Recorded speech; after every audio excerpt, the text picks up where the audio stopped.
Salut, c'est la Team, c'est Nicolas qui vous parle et aujourd'hui on va parler de la densité.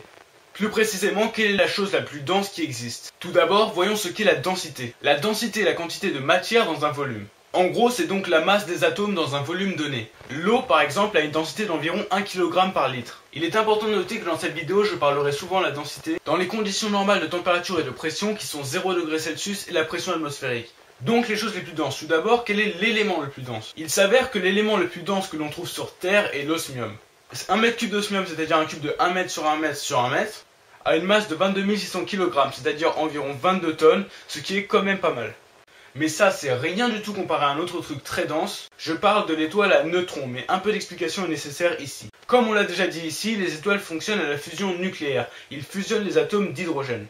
Or, après un certain temps, les étoiles n'ont plus d'hydrogène à fusionner. Et sans cette énergie, la gravité va faire rétrécir l'étoile dans une boule de plus en plus dense. Cela se termine généralement de 3 façons. Soit l'étoile a une masse proche de celle du Soleil et elle devient une naine blanche, c'est ce qui va arriver au Soleil dans environ 5 milliards d'années. Soit l'étoile a une masse plusieurs fois plus grande que celle du Soleil et pourra devenir une étoile à neutrons. Si l'étoile a une masse encore plus grande, on en parlera plus tard dans cette vidéo. Donc, comment sont formées les étoiles à neutrons? Comme on l'a vu, quand une étoile n'a plus d'hydrogène, elle commence à s'effondrer sur elle-même. Or, à un moment, la pression devient si grande que les protons et les neutrons fusionnent. Et ils deviennent des neutrons, et c'est pour ça que l'étoile s'appelle étoile à neutrons. Après ça, il n'y a pas quand même que des neutrons, mais il y en a plus que des protons et des électrons. Donc voilà comment sont créées les étoiles à neutrons, mais à quel point sont-elles denses? En fait, l'étoile à neutrons est composée de plusieurs couches. Par exemple, la croûte externe a une densité qui va jusqu'à 1 milliard de kilogrammes par mètre cube.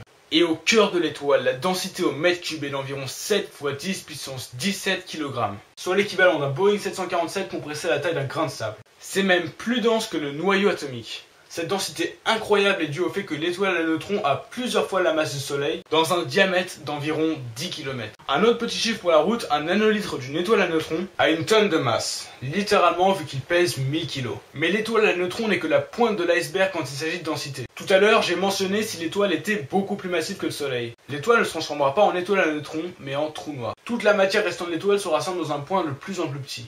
L'attraction gravitationnelle proche du trou noir devient tellement forte que pour s'en éloigner, il faut dépasser la vitesse de la lumière. Or, c'est impossible, c'est pour ça que quand vous entrez dans la zone de non-retour, qui s'appelle l'horizon des événements, vous ne pouvez plus jamais en sortir. Donc l'attraction gravitationnelle est forte car la masse est immense. Mais nous, on veut savoir la densité des trous noirs, et c'est pas que la masse qui fait la densité. Et ça tombe bien car le volume du trou noir est minuscule.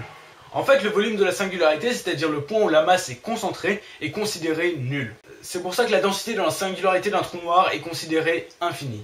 C'est donc ça la chose la plus dense qui existe dans l'univers, le trou noir. Voilà, c'est tout pour cette vidéo, vous pouvez la partager avec vos amis, vous pouvez vous abonner et merci beaucoup d'avoir regardé.